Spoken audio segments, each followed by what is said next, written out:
Okay, well, thank you. The last time I was invited to give a talk in a highly sophisticated conference like this, the speaker or the chairman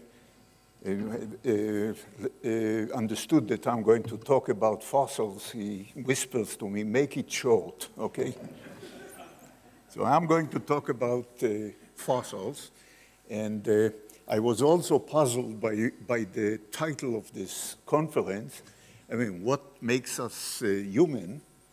Yeah, there is a very simple answer. This is the brain. And we can see it here.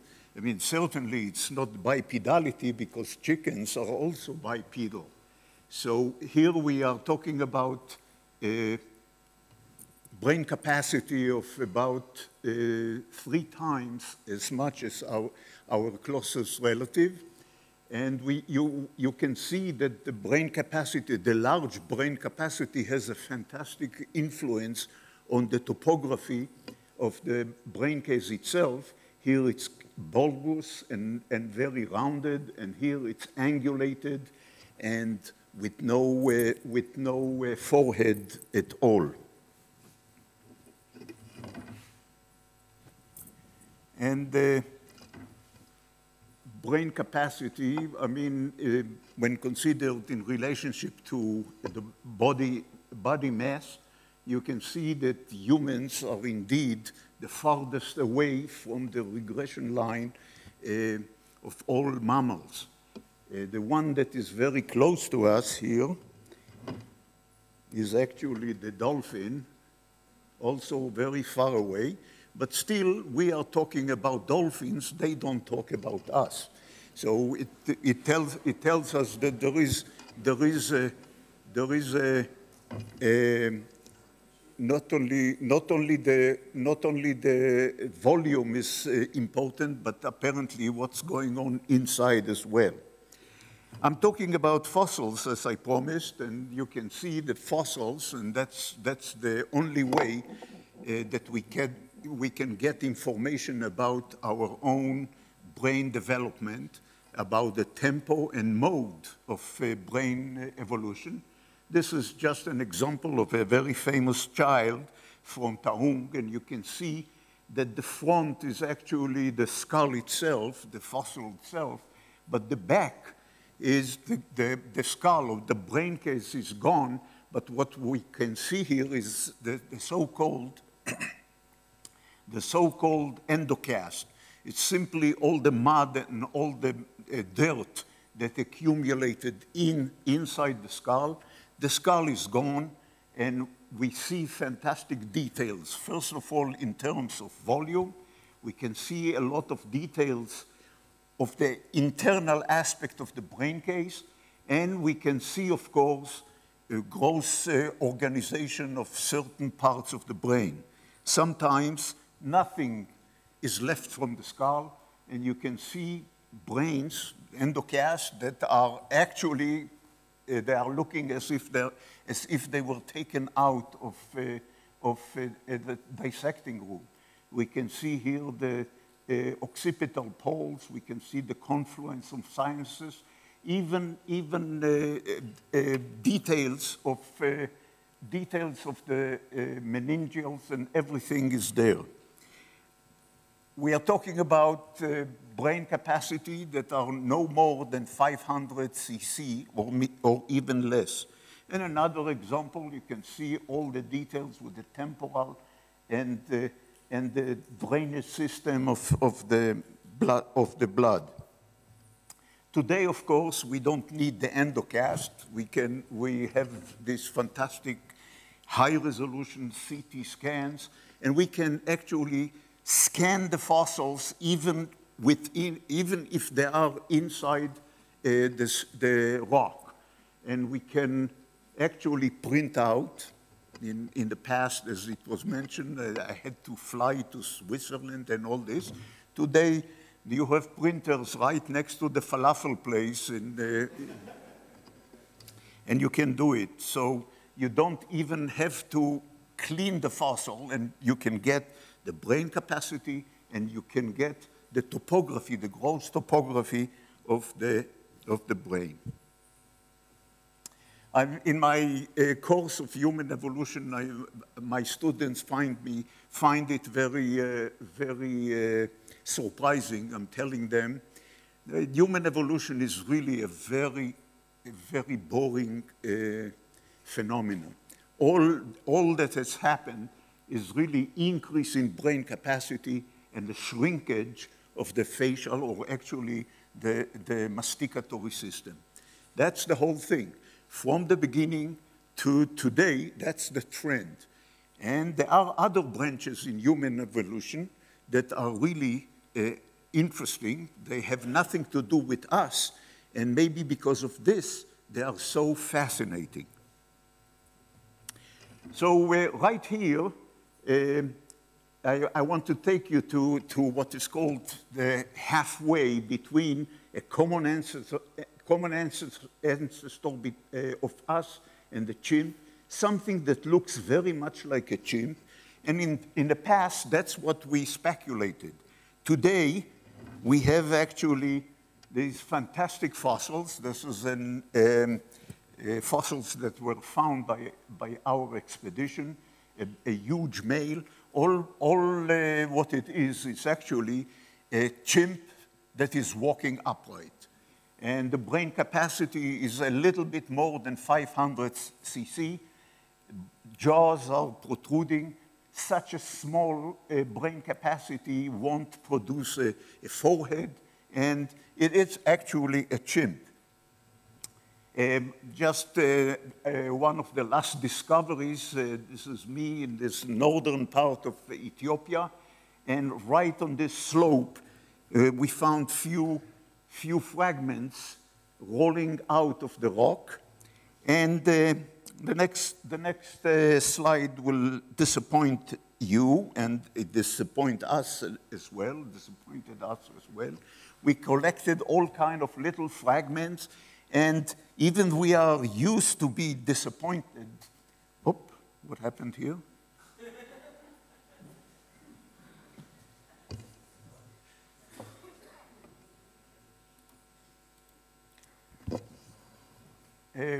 This looks very miserable.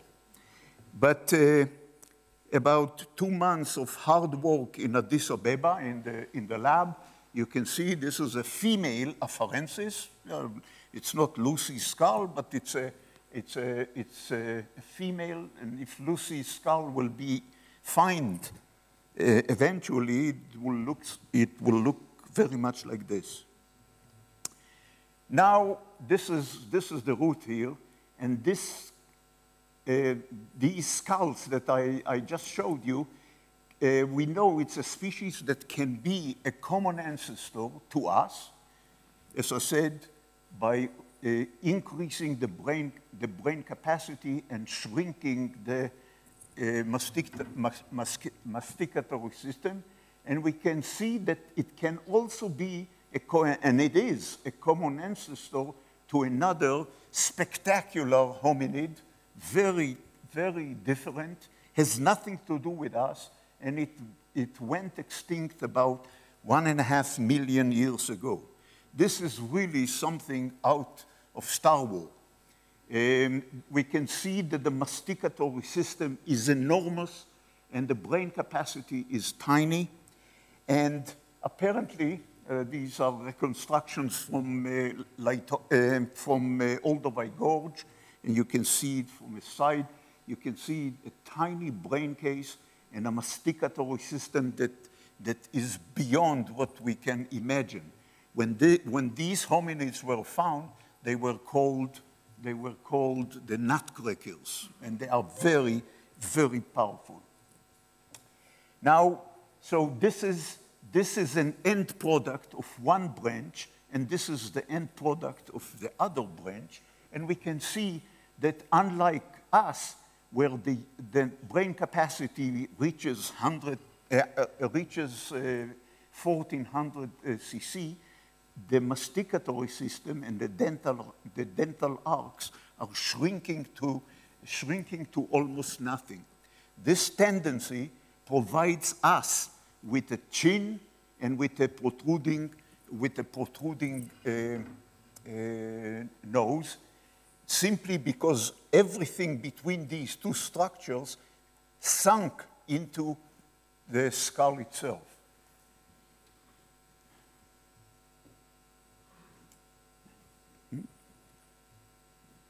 Oops, I'm sorry.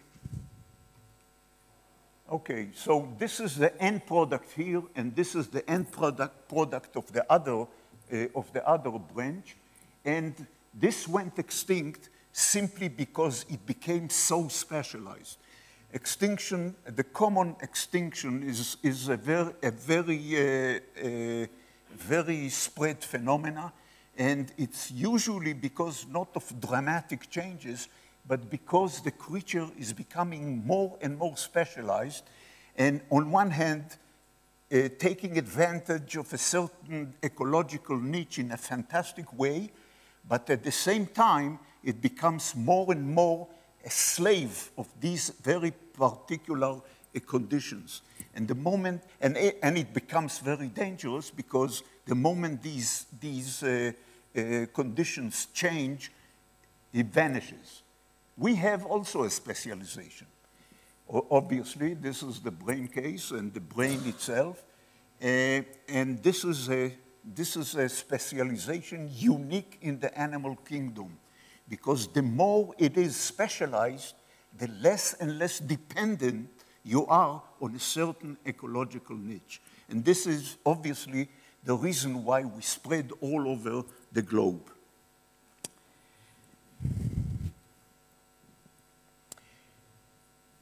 Now, when you plot the brain size against the teeth size, and I measured only the molars, the tochanot, yeah, the chewing teeth, you can see that the more the brain is getting bigger, the size of the teeth are getting smaller. And this is a very tight relationship, too tight and too much to be a coincidence. And maybe what we actually see here is the gradual use of preparing food from outside the mouth. And instead of using the teeth, slowly, we are actually preparing much of the food outside the mouth. And these are the very primitive tools where we are talking about 2.5 million years old. You can see just pointed pebbles that can help, and this is just the beginning. Slowly, along this regression, we can see more and more things are getting, are coming to assist us with preparing the food instead with our teeth, with technologies. Fire, we start with these very simple chopping tools, fire. I even added here the McCormick meat tenderizer, and of course, all kind of grinders and things like this. And I suspect that the decrease in the size of the masticatory system is following actually the introduction of all these devices, which is actually an outcome of the brain capacity that is growing. Now, I'm not saying that because you didn't use your teeth, they are shrinking. Obviously, it was a Darwinian process. Simply to have a very heavy masticatory system, when you don't need it, it's already a disadvantage. I know from a story that Henry Ford produced the T model, several millions of them, and after 3 years, he sent all his workers and engineers to find out how the car is doing. And all of them came back, and they reported, all of them reported that one thing would never break, and this is the half shaft. And Henry Ford told them, you know, there is no need to make it so good. And that's actually something that I guess he learned from evolution. The interesting thing, these creatures that I showed you, the robust Australopithecines, when you plot them on this graph, you can see that the brain capacity is about the same, but the teeth are fantastically big, and they don't use tools. So along this lineage that became more and more specialized in chewing and in cracking nuts, there are no tools. And the brain capacity is staying the same, staying on a stasis basis. What is actually provide them with their subsistence is the masticatory system that provide them, on one hand, a fantastic specialization, but they run a risk with it. There is really, this is a well-known fact, that all mammals, they have an advantage throughout evolution. They have an advantage of increased slightly brain capacity. It's only us that about 2 or 1.5 million, we kind of deviate and we take off in a very abrupt way. And the question is why? Well, maybe it has to do with the microRNA. We heard something about this time. We actually don't have the answer. And the only one that was talking about it is Richard Dawkins in the book Unwaving the Rainbow. And he was talking about that apparently at this stage, that's just a hypothesis, he thinks that human went into a war with, or waged a war with the computer that he's carrying. And this is something that we know from the computer industry, and every child knows about it. You have a computer and it gets very old. You buy the new software, and then the computer is already old. And this accelerated, in Dawkins' opinion, accelerated the arms race between the software and the hardware. The hardware, of course, is the brain, and the software is the language, according to his opinion. I would add that also the technology is part of this arm race. And this is what I have to say. Thank you.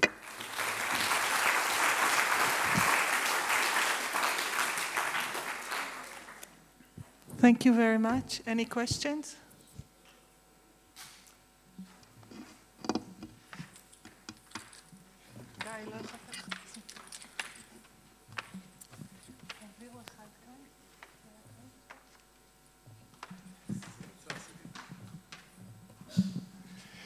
So one of the hypotheses for the evolution of the brain is the social brain hypothesis, which argues that actually it's related to the complexity of social life. What is your comment or opinion about it? We have very little information about social life there. Maybe the fact that tools are being used and being taught and all this, it's a hint to social life. But we have very little information about social life.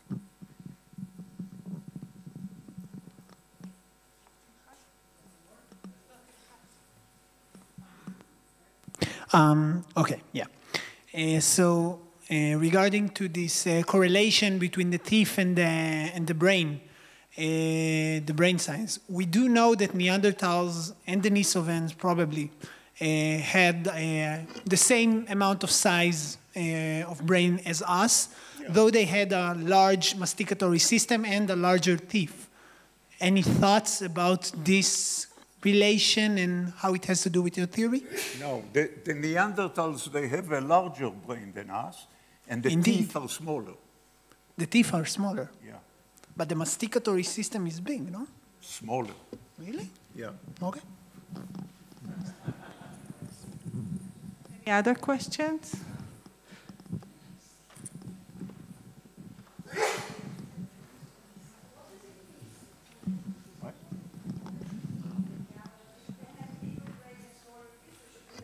Yeah, Neanderthals, I didn't put them on here because, like Boise, I like these Robustaustralopithecines, have nothing to do with us.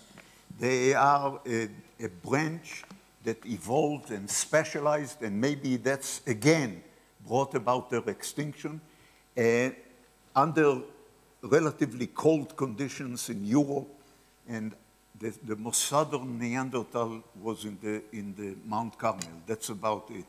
And probably the larger brain or larger brain capacity has to do with the very cold condition. We know it from other animals.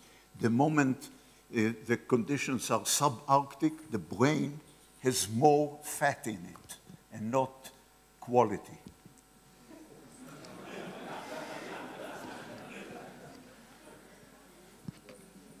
Hi. Continuing the question about social life, is there any way to tell, regarding the previous lecture about the chimpanzee social life and apes in general, is there any way to assume that there's a similarity with the primates, with the prehistoric social life, or is it a matter of convergent evolution? I don't know if it's convergent evolution, but there are several specimens that they are pathological in nature. They were wounded, one was amputated even, one broke his jaw and things like this, and they survived. We can tell it very clearly.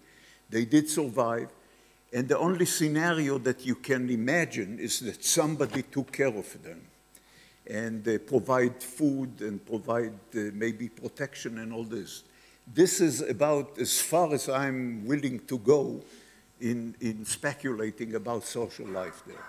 It is true that, for example, Lucy and her species in general, they are found in clusters. They received the name the first family, you know, some of 12 individuals in the same place with no other mammals. It tells us something about the social structure, but not the details. Thank you. I have a short question. So I read somewhere what during Neanderthals, during Neanderthal time, our own ancestors, Homo sapiens, also had bigger brains than the current modern humans. Is this correct, or is this some kind of incorrect statement? The Neanderthal, in general, the Neanderthal has a larger brain, especially the Denisovians, maybe, that were found in China. These are the largest brains in hominid records. The parallel branch that leads to us, at that time, they had smaller brain, not different from us, but smaller than the Neanderthals. Okay, last question, and all the social and things, Professor Anna Belfer-Kolb will talk about more of socialization. Okay. You spoke about the like logarithmic rise in the human brain size, and you also spoke about the adaptation to many different environments. Could there be a correlation between the idea of like meta-adaptation, which also is about language, might be, you know, because you can to look at stuff more abstractly, you can have a meta-adaptation. Well, I'm used to the demand from us to provide a lot of answers. But in order to be fair, I cannot speculate more than what you saw here. Yeah. I mean, I can speculate, but these are wild speculations. Thank you. Thank you. Thank you very much.